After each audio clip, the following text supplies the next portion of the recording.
26장 가버나움에서라는 제목을 가지고 예수님에 대해서 다시 또 공부를 계속합니다. 마가복음 1장에 있는 말씀을 보고 시작하겠습니다. 저희가 가버나움에 들어가니라.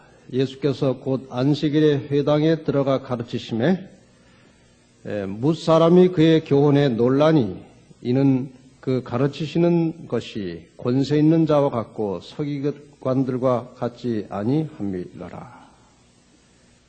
예수님께서 가버나움에 가셨습니다. 가버나움이라고 하는 말을 우리가 많이 듣습니다만은 가버나움이 어디쯤 있습니까? 혹시 아시는 분 계신가요?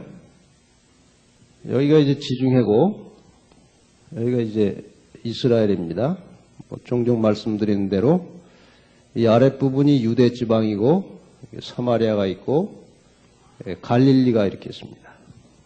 이 갈릴리에 큰 호수가 하나 있죠. 갈릴리 바다 호수인데 여기 배를 타고 한번 이렇게 지나가 보면 끝이 보이질 않습니다. 수평선이 보일 정도로 큰 호수이기 때문에 바다라고 또 합니다. 갈릴리 바다. 아주 넓은데 그러나 호수입니다. 여기 이제 요단강이 이렇게 흐르고 이 밑에 이제 사해가 있죠. 사해. 나사렛이 이쯤에 있고 요 갈릴리 바다 해변 근처에 가버나움이 여기 있습니다. 가버나움이 이쯤 있어요. 이제 여기 더 올라가면 그 당시 아주 큰 도시 중에 하나였던 다메섹이라고 하는 곳이 이 위에 있습니다. 지금 이 밑으로 내려가면 이 밑으로 더 내려가면 여기가 이제 그 당시 큰 나라였던 그 애굽이 여기 있죠. 이쪽이 이제 사우디아라비아 그쪽이고요. 이제 가버나움은 그 당시에 이 북방에 이 북쪽에 거주하던 사람들이 이 남쪽에 이 애굽이나 이런 남쪽 지방을 갈 때 거의 거쳐가는 도시였습니다. 가버나움이. 그래서 여기에 항상 외국인들이 이방인들이 자주 왕래하고 거주하던 지역이 이 가버나움입니다. 예수님께서 이제 저 가버나움에 들어가신 것입니다.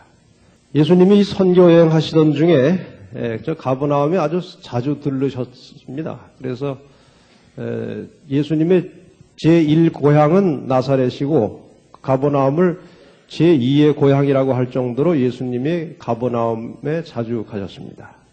아주 그 바닷가 경치가 아름다운 곳입니다. 기후도 온화하고. 그래서 저 가버나움에서 한번 소문이 나면 여러 다른 이방 지역으로 신속히 퍼져나갈 수 있는 아주 소문이 잘 널리 퍼져나가는 장소가 가버나움이었습니다. 그래서 예수님께서는 때로는 고의적으로 일부러 계획적으로 그 가버나움에 가셔서 여러 가지 기사를 행하시고 복음을 전하시고 그것을 들은 외국인들이 그 소식을 가지고 이곳저곳에 가서 예수님에 대하여 여러 곳에서 증거하도록 그렇게 이 가버나움에 대해서 예수님은 많은 관심을 가지셨습니다. 그 당시 이 사회적 배경을 잠깐 살펴보면 유대 나라를 지도하는 그 지도자층들 대표하는 산헤드린, 이 산헤드린이라고 하는 이 오늘날로 말하면 국회의원급에 속하는 이 지도층들은 예수를 아주 적대시하고 대적하는 감정을 가지고 있었습니다. 또 일부 많은 백성들은 예수님의 그 사명이 좀 더 넓게 발전되기를 또 열렬히 기다리는 일부 백성들도 있었는데 그 사람들은 예수님의 그 사명의 본질을 잘 이해하지 못하고 예수님의 사업이 빨리 발전해서 그 로마로부터 좀 해방되고 좋은 세계가 오기를 기대하는 그런 마음으로 예수님의 편에서 그를 지지하고 있었던 사람들도 있었습니다.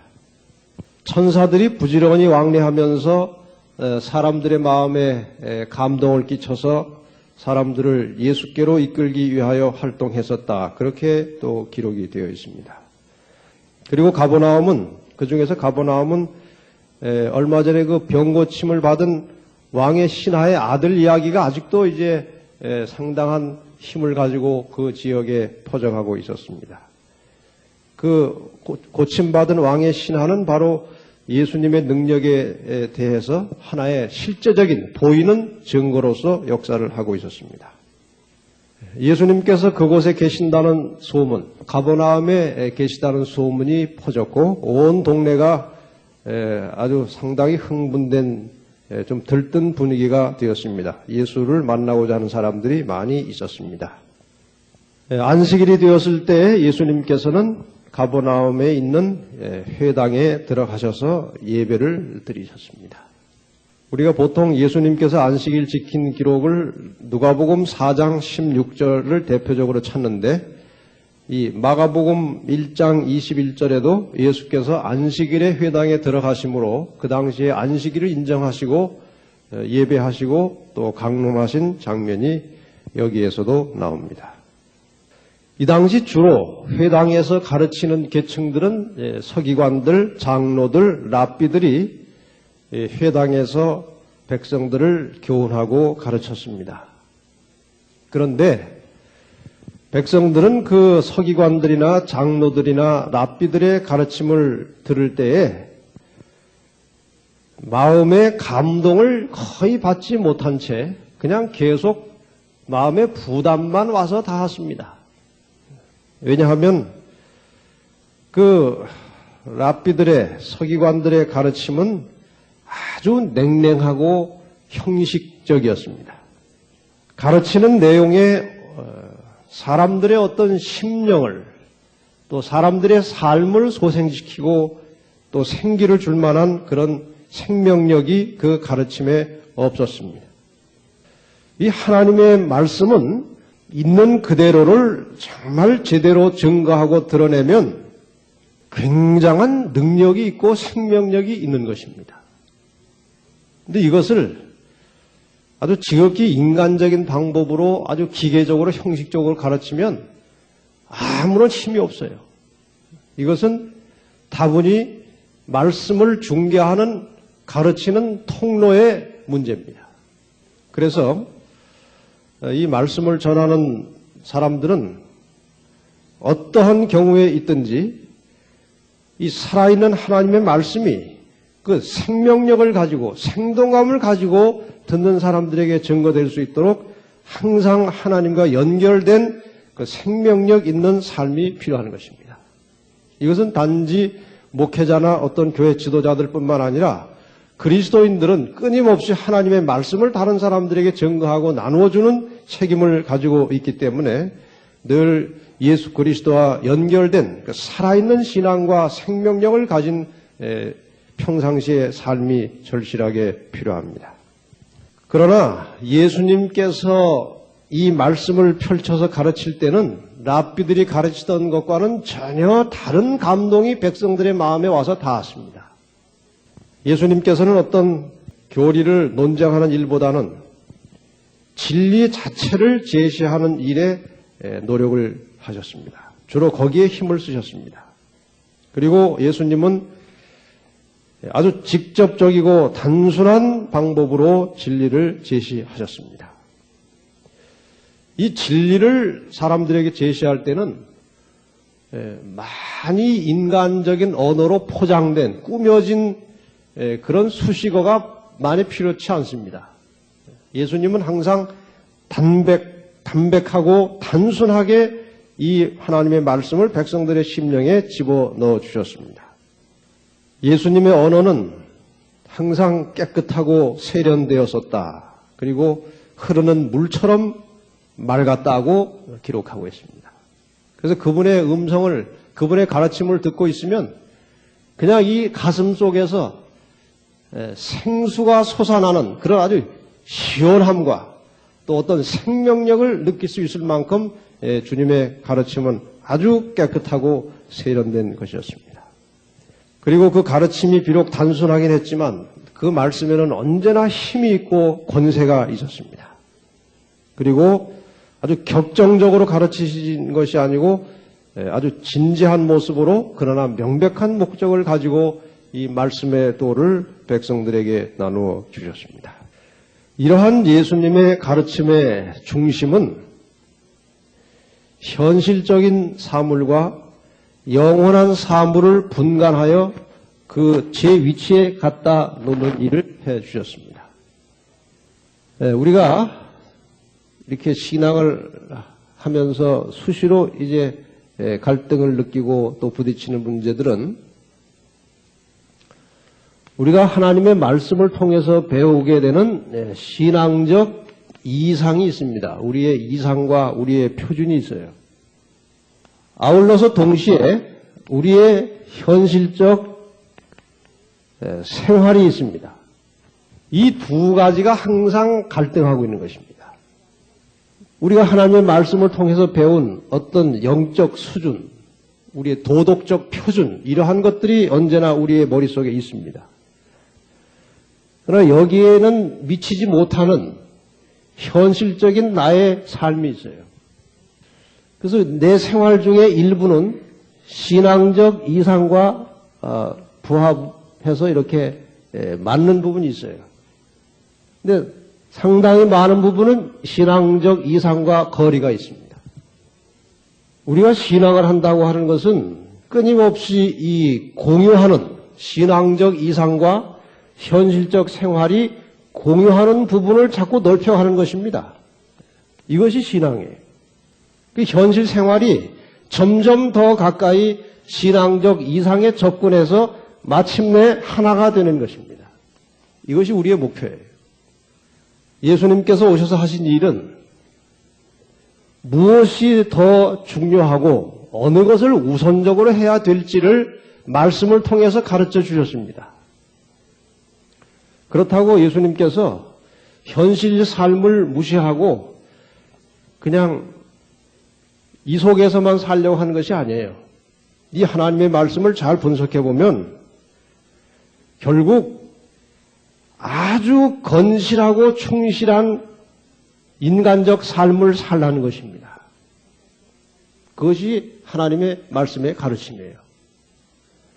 그러나 그 인간적 성실하고 나름대로 열심히 살아가는 삶의 그 이상과 모습이 하나님의 말씀과 배치될 때는 인간적으로 손해가 되는 것처럼 보일지라도 말씀을 우선적으로 순종하라는 것이 성경 전체의 가르침이에요.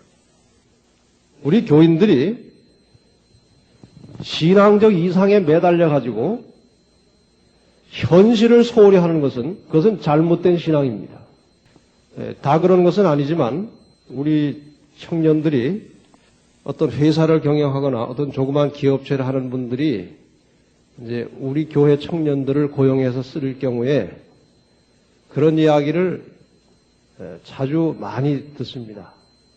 다른 데서 온 사람들은 하라면 시키는 대로 한대요. 교인 아닌 사람들은. 근데 이 교인들은 뭘 시키면 말이 많대요, 말이. 그건 이렇고 저렇고 이유가 많고 또 책임감이 약하고 그거는 제대로 된 신앙이 아닙니다. 진정한 신앙, 올바른 신앙을 가진 사람들은 어느 장소에서 무슨 일을 맡기든지 아주 성실한 사람들이에요. 아주 건실한 사람들이라야 합니다. 우리 그리스도인들은 신앙의 이유로 현실과 동떨어지면 안 됩니다. 그래서 올바르게 정상적으로 신앙을 하려면 보통 사람들보다 훨씬 부지런해야 됩니다. 훨씬 부지런해야 돼요. 왜냐하면 가정살림도 잘하는 다른 여성들처럼 하면서 교회를 다녀야 돼요. 그렇기 때문에 부지런해야 돼요. 그냥 교회 방문 다닌다, 뭐 교회 활동한다고 해서 집은 맨날 이렇게 어지러져 있고 그냥 설거지는 제때 하는 때가 없고 항상 뭐 하루 꼭 밀렸다가 저녁에 한꺼번에 그냥 하기도 하고 또 아침에 또 급히 하기도 하고 이렇게 하면요. 그것이 진정한 신앙이 아닙니다. 그래서 정상적인 신앙을 하려면 반드시 보통 사람보다 더 부지런해야 된다는 사실을 명심하시기 바랍니다. 예수님께서 신앙을 말씀하실 때 현실의 삶을 충실하게 하도록 말씀하셨습니다. 여기 예수님의 가르치시는 모습에 대해서 이런 묘사가 있습니다. 시대소망 254페이지에 여러분 교재 받으신 교재 중간쯤에 조그만 글씨, 그의 부드러운 동정은 지치고 상한 마음들 위에 치유하는 접촉이 되어 임하셨다. 성난 원수들의 소요 속에서도 그는 화평의 분위기에 쌓여 있었다. 그의 용모의 아름다움, 그의 품성의 온유하심, 그 중에서도 특히 표정과 음성 속에 표현된 사랑이 불신으로 마음이 무뎌지지 않은, 그러니까 아주 고의적으로 그리스도를 불신하는 그런 사람들 말고 정말 순수하고 가난한 마음으로 그의 말씀을 듣는 모든 사람들을 그에게로 이끌었다. 우리가 다른 사람에게 그 말을 할 때 말하는 내용보다 훨씬 크게 영향을 미치는 부분은 어조, 그 다음에 이 소리, 그리고 표정, 이것이 말의 내용보다 훨씬 크게 말하는 것입니다.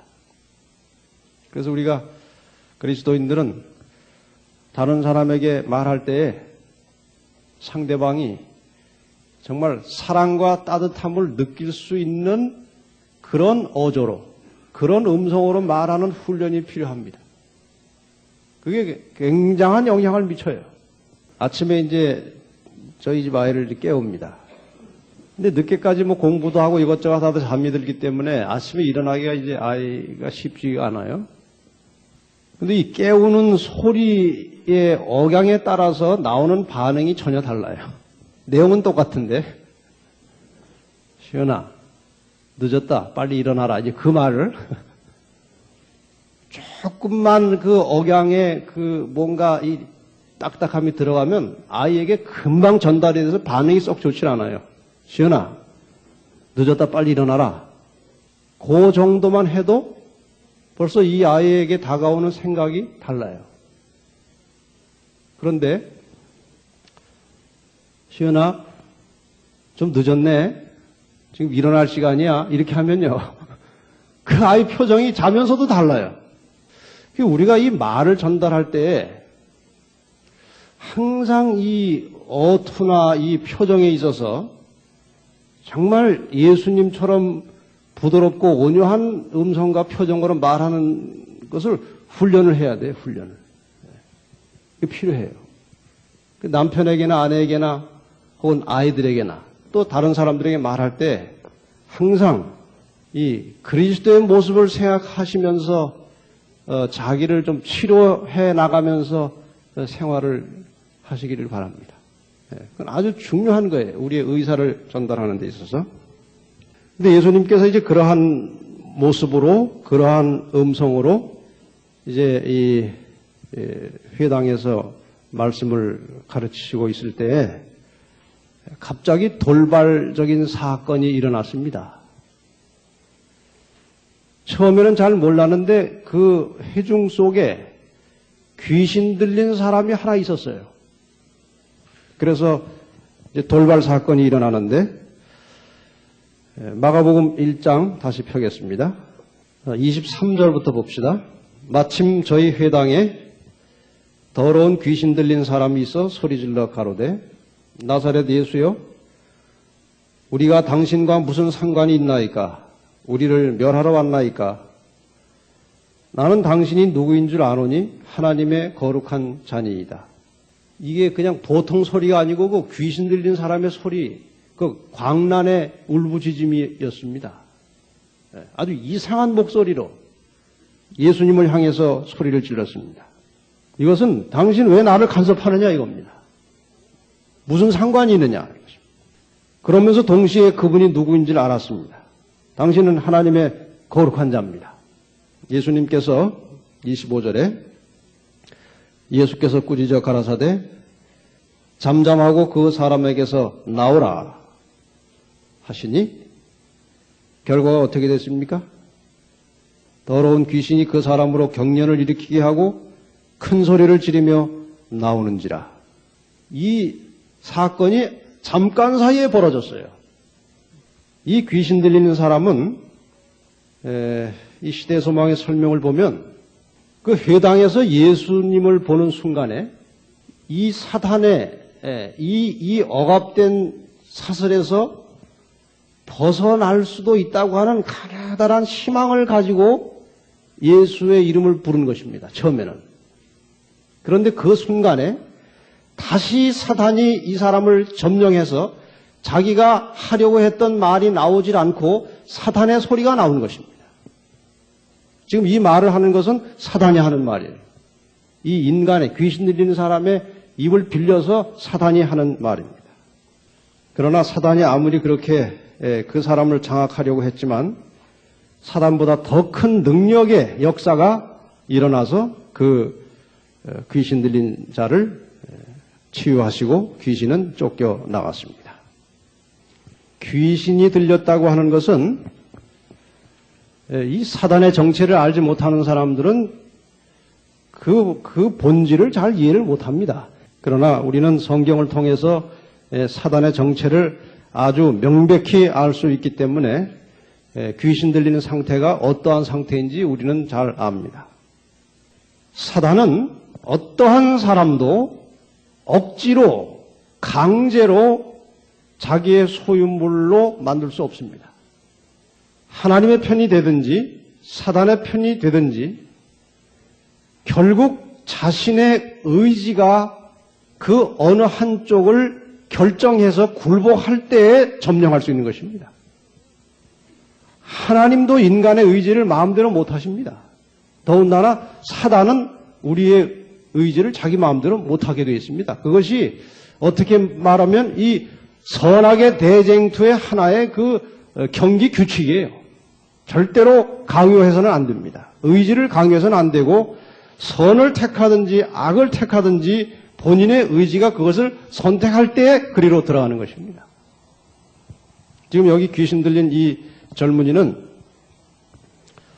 시대소망 256페이지에 보면은 그 원인을 이렇게 설명했습니다. 그 재앙의 은밀한 원인은 그의 생활 속에 있었다. 그는 죄의 향락에 빠져서 인생을 대활약하였다. 부절제와 천박한 행동이 그의 성품의 고상한 속성들을 왜곡시키고 사단이 그를 완전히 지배했다. 그냥 괜히 갑자기 귀신 들리는 게 아닙니다. 자기의 개인적 삶을 완전히 방탕한 생활에 내던졌습니다. 자기의 의지를 사단의 의지에 굴복시켰던 것입니다. 그래서 사단의 지배하에 들어간 것이지 사단이 강요한 것은 아니에요. 우리가 이렇게 살다 보면은 주변에 종종 그 귀신 들린 사람들이 있습니까? 네, 있어요. 보통 사람보다 굉장히 힘이 세고 도무지 평상시 그 사람의 모습이 아닌 다른 모습이 나타납니다. 이제 사단이 그 사람을 통해서 역사하는 거예요. 근데 제가 뭐 그런 사람들을 많이 만나보진 않았습니다만은 이런저런 경로를 통해서 직접으로 간접으로 이제 경험한 바에 의하면 세 가지 경우에 사탄의 아주 깊은 점령하에 빠져서 귀신 들린 사람이 됩니다. 세 가지. 귀신 들린 사람은 대개 세 가지 유형 중에 하나입니다. 하나는 마음이든지 몸이든지 아주 허약한 상태. 그래서 우리는 항상 몸과 마음이 아주 건실하고 든든한 상태를 유지시켜줘야 됩니다. 아주 허약하게 되면 이제 그런 일이 벌어집니다. 또 한 경우는 그렇게 뭐 몸이나 마음이 허약하지 않음에도 불구하고 이런 이 영의 세계나 귀신에 대해서나 그런데 아주 관심이 남달리 많은 사람이 있어요. 말도 그런 말을 자주 많이 하고 그런 문제에 대해서 깊은 관심이 있고 그런 책을 주로 많이 보는 그런 유의 사람들이 있어요. 그런 경우에 아주 쉽게 귀신이 들려요. 그래서 그 사탄의 세계, 그 영의 세계, 그 귀신의 세계에 대해서 너무 깊은 관심을 표시하고 따라 움직이는 것은 아주 위험한 것입니다. 그 다음에 또 한 가지는 아주 완전한 방탕에 자기 몸을 던져버리는 것입니다. 아주 죄악에, 극도의 죄악에 빠지게 되면 이제 사단이 그를 장악하게 되고 심하게 되면 이제 귀신 들린 사람처럼 그렇게 되어버립니다. 그런데 사단이 인간을 유혹하는 그 방법이 거의 비슷합니다. 처음에는 아주 매력적이고 멋있는 모습으로 시작됩니다. 사단의 이 전략은 하와를 유혹할 때 그랬듯이 아주 찬란한 모습으로 달콤한 언어로 위장된 모습이지만 물론 그런 모양으로 이제 접근을 해 들어옵니다. 그러다가 일단 어느 단계를 넘어가 버리면 사단의 본체가 드러나게 돼 있어요. 일단 더 이상 빠져나갈 수 없겠다. 이 사람은 완전히 내 수중에 들어왔다고 판단이 되면 그 다음부터 사단은 굉장한 잔인한 모습을 보입니다. 그게 죄가 인간을 지배하는 하나의 공식이에요. 언제나 시작할 때는 찬란하고 멋있어 보입니다. 그런데 그 죄의 유형이, 인간을 미혹하는 그 죄의 유형이 여러 경우에 거의 비슷하게 그렇게 일어나요. 시작은 아주 멋있어요. 시작은 화려해요. 그런데 그게 점점 빠져 들어가면 나중은 아주 참혹한 모습으로 끝납니다. 제가 고등학교 졸업하고 그 동창들을 가끔 만나면 교회를 안 다니는 친구들이 이제 술을 이제 마셔요. 한번 이렇게 뭐 동창들을 만났는데 술을 마시는데 한번 같이 따라 들어가 봤어요. 들어가게 됐어요. 물론 제가 거기서 뭐 술을 마시진 않았습니다만 저는 그 이상하게 그 뭐 술이나 담배에 대한 호기심이 학교 때부터 전혀 없어요. 그래서 뭐 그거 유혹에 싸워본 적도 없이 저는 그거하고는 뭐 전혀 관계없이 그냥 뭐 하나님께서 도움을 주셔서 그렇게 느꼈습니다만 어쨌든 뭐 전혀 유혹되지 않은 그런 상태였는데 이제 하도 친구들이 좀 같이 좀 있자고 그래서 들어갔어요. 근데 처음에는 참 그 분위기가 아주 그럴듯해요.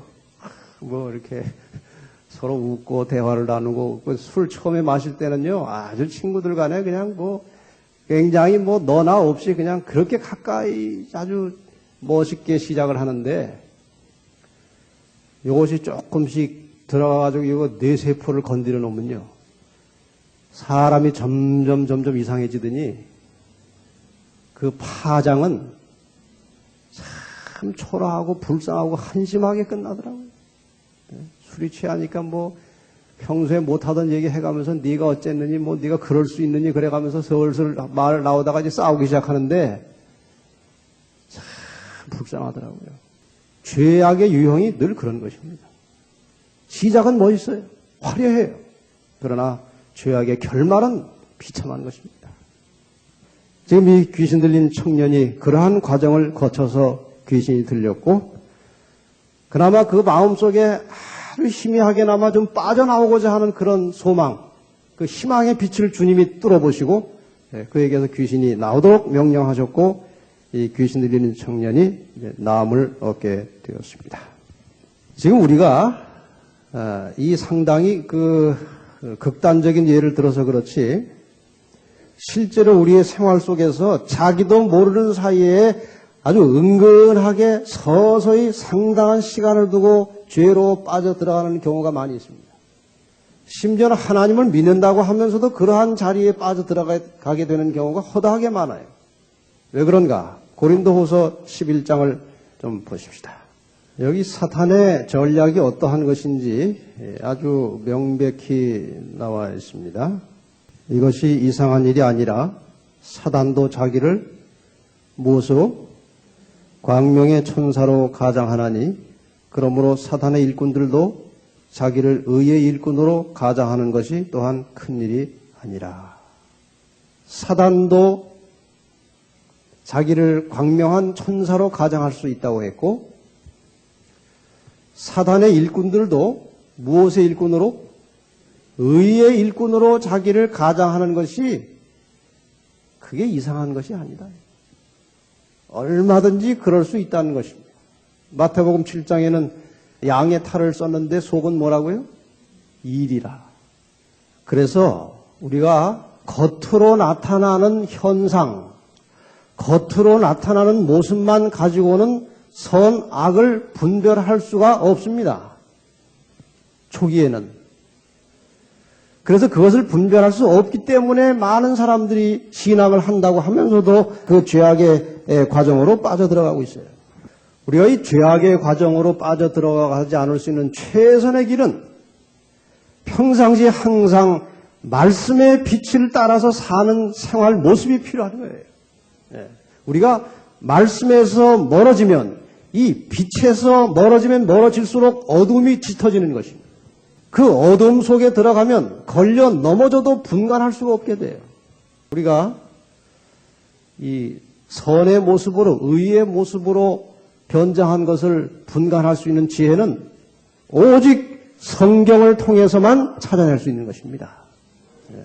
그래서 우리가 평상시에 늘 말씀을 가까이 대하고 이 말씀이 체질화되어서 살 때에 그 선과 악을 분별할 수 있는 예리한 영적 분별력이 생겨나는 것입니다. 언어도 그래요. 예를 들어서 영어 같은 경우에 제가 이제 필리핀에 가서 한 1년 동안 공부하면서 이제 영어를 짤막하게 배웠는데 거기에서 이제 공부하는 동안은 영어로 이제 숙제도 해내야 되고 영어로 말을 해야 되고 영어로 시험을 쳐야 되기 때문에 계속 영어하고 이제 살아요. 이제 공부하고 와서 한국에 나와서는 얼마 동안은 외국 사람 만나면은 그 대화가 아주 쉬워요. 이 머리에서 영어의 구사력이 빨리빨리 이렇게 움직여요. 근데 한국이라고 하는 것이 영어를 쓸 수 있는 경우가 거의 별로 없어요. 그래서 영어를 이렇게 점점 멀리 하면 한 몇 달, 한 6달, 한 1년 지난 후에 뭐 외국에서 혹시 손님이 와가지고 이제 안내를 하게 되면 여기가 이제 말이 생각이 잘 안 나요. 이게 흐려진 거예요, 벌써. 그래서 한 하루 이틀을 열심히 같이 다니면서 자꾸 이렇게 하면 그게 이제 조금 회생이 되는데 또 그 다음에 안녕히 가십시오 하고 이제 공항 모셔다 드리고 나면 또 그게 다 흐려져서 이게 잘 살아나질 않아요. 똑같은 원리입니다. 우리가 늘 하나님의 말씀 속에서 말씀 따라서 살아갈 때, 빛 속에서 살 때 흑암을 분별할 수가 있어요. 그런데 말씀을 떠나서 살면 그 분별력이 없어집니다. 그래서 선악을 분간하지 못해요. 그러므로 영적인 세계에 있어서 선악의 실체는 겉으로 보여지는 외형을 가지고 판단해서는 절대로 안 됩니다. 물론 외형을 무시할 수는 없는 거지만 외형만 가지고 선과 악을 분별할 수 없어요. 왜냐하면 얼마든지 위장된 선으로 위장된 악이 얼마든지 존재하기 때문에 그런 것입니다. 그래서 우리는 선악을 분별할 때에 그 말이, 그 행동이 성경의 빛으로부터 나온 것인지 아닌지를 분별해야 돼요. 그것이 필요해요. 그 다음에 위장된 선은 절대로 오래가지 못합니다. 맞습니까? 위장된 선은 오래가지 않아요. 언젠가는 그 본체가 드러나게 돼 있어요. 그래서 우리가 항상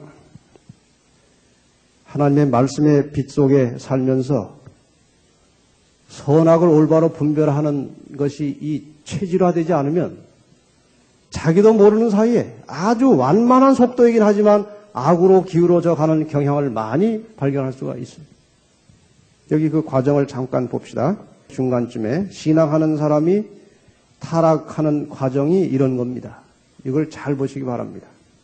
기도와 말씀 생활을 등한히 합니다. 이게 초기 단계예요. 기도 잘 안 하고 말씀 가까이 하지 않고 이것이 이제 타락의 초기 단계입니다. 그렇게 되면 그 다음 단계는 종교적 의무를 소홀히 하게 됩니다. 교회 자꾸 빠지게 되고 또 처음에는 빠지면 마음이 불안했는데 뭐 웬만큼 빠져도 별로 불편하지 않고 그렇게 돼요. 그러다 보면 이제 가끔 교회 나올 때 보면 모양은 갖췄어요. 성경 찬미 끼고 형식적으로 외관은 그리스도인처럼 보이지만 그것은 기계적이고 형식적인 신앙으로 이미 바뀌어진 것입니다. 그 다음에는 이제 독선적이 되고 자기만 의롭다는 생각이 들고 다른 사람을 정죄하게 됩니다. 사람을 정죄하다 보면 결국 교회와 하나님을 대적하게 됩니다. 그러다 보면 사단의 손으로 넘겨지고 결국 깊은 타락의 수렁으로 빠져드는 것이 하나님을 잘 믿던 사람이 사단의 손으로 넘어가는 과정이에요. 이것을 방지하기 위한 최선의 방법이 무엇입니까? 첫 단계를 거치지 말아야 돼요. 기도와 말씀을 소홀히 하지 말아야 됩니다. 이것이 소홀하게 되면 틀림없이 영적으로 병들게 돼 있어요. 그리스도인은 쉽게 말하면 빛을 먹고 사는 사람들이에요. 말씀의 빛, 생명의 빛, 예수 그리스도의 빛을 먹고 사는 사람들입니다. 이 빛을 먹고 살아야 되는 사람들이 빛을 멀리하면 즉시 병드는 것이에요. 첫 단계를 접어들지 말아야 됩니다. 우리의 개인 생활 속에서 항상 기도와 말씀 그리고 주님의 삶을 깊이 명상하면서 항상 이 영적인 빛을 마시고 빛 속에 살아가는 하나님의 신실한 종들이 되시기를 바랍니다. 이렇게 그 귀신 들린 청년을 고친 후에 예수님께서는 잠시 휴식을 취하시기 위해서 베드로의 집에 가셨습니다. 참 베드로 복받은 사람이에요. 예수님이 그 집에 좀 쉬러 가셨어요. 그 쉬러 가신다는 말은 편안하단 말이에요. 그 집이. 가족들하고 다 친하고 별 부담이 없고 갔더니 베드로가 열병으로 누워 있었습니다. 예수님께서 그를 치료해 주시고 낫게 하셨습니다.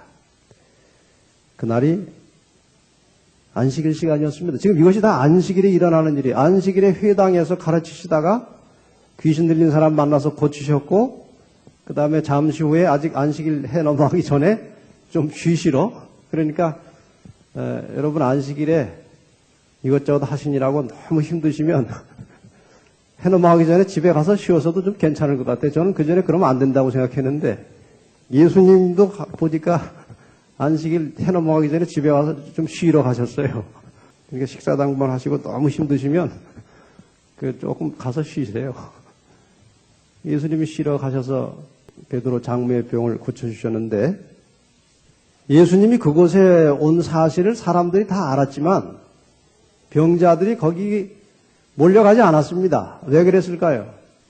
안식일에 어디 가서 병 고침 받으면 랍비들한테 혼납니다. 당장 이제 심판을 받아요. 그 랍비들에게, 제사장들에게. 그래서 감히 무서워서 못 가고 있다가 해가 넘어간 뒤에 사람들이 몰려들었습니다. 많은 사람들이 베드로의 집에 몰려들었습니다. 병 고침 받기 위해서. 그런데 시대소망 259페이지 보니까 예수께서는 마지막 환자를 치료하시기까지는 그의 일을 쉬지 않으셨다. 참 저는 이 말씀을 읽으면서 감동이 왔어요. 좀 피곤해서 쉬시러 베드로 집에 가셨는데 그 잠시 후 해가 넘어가자마자 환자들이 몰려왔어요. 인간적 피로를 느끼시면서 사셨습니다. 예수님이 신처럼 사신 게 아니에요. 광풍이 일어날 때 배 뒷머리에서 주무신 것이 굉장히 피곤해서 그러신 거예요. 일부러 주무신 게 아니에요. 그런데 그렇게 피곤하심에도 불구하고 그날 저녁에 그 집에 찾아온 환자 중에 고침을 받지 못하고 간 환자는 아무도 없었습니다. 누구든지 우리는 그리스도 앞에 가면 치유함을 받을 수 있습니다. 겸비한 마음으로 간절한 심령으로 나아지고자 하는 마음으로 그리스도께 갈 때 어느 시간에 어떤 경우에라도 우리가 주님께 나가면 주님은 우리를 치유해 주십니다. 여러분, 이러한 예수님을 믿고 사는 것이 얼마나 큰 행복입니까? 여기 이제 마지막 부분을 읽고 마치겠습니다. 그의 생애에서는 소란한 논쟁이나 가식적인 예배나 칭찬을 얻으려는 행위 등을 결코 목격할 수 없었다. 그리스도는 하나님 안에 감추어지셨으며 하나님은 당신의 아들의 품성 가운데 드러나셨다. 의의 태양은 찬란하게 세상에 나타나서 그의 영광으로 감각들을 현혹시키지 않으셨다. 그리스도에 대하여 그의 나오심은 새벽빛같이 일정하니라고 기록되었다. 일광은 조용하고 부드럽게 땅을 비추면서 어두움의 그림자를 흩어버리고 세상을 활기 있게 만든다. 그와 같이 의의 태양은 치료하는 광선을 가지고 떠오른다. 우리 주님의 모습이 태양이 서서히 떠올라서 어두움을 몰아내고 광선을 발하듯이 우리 주님은 조용하게 우리 곁에 다가오셔서 우리의 문제를 해결해 주시고 우리의 상한 심령을 치료하시고 우리의 마음과 몸을 건강하게 붙들어 주시는 분이십니다. 오늘 저녁에도 이 주님을 마음에 깊이 품고 따뜻한 마음으로 돌아가시길 바랍니다.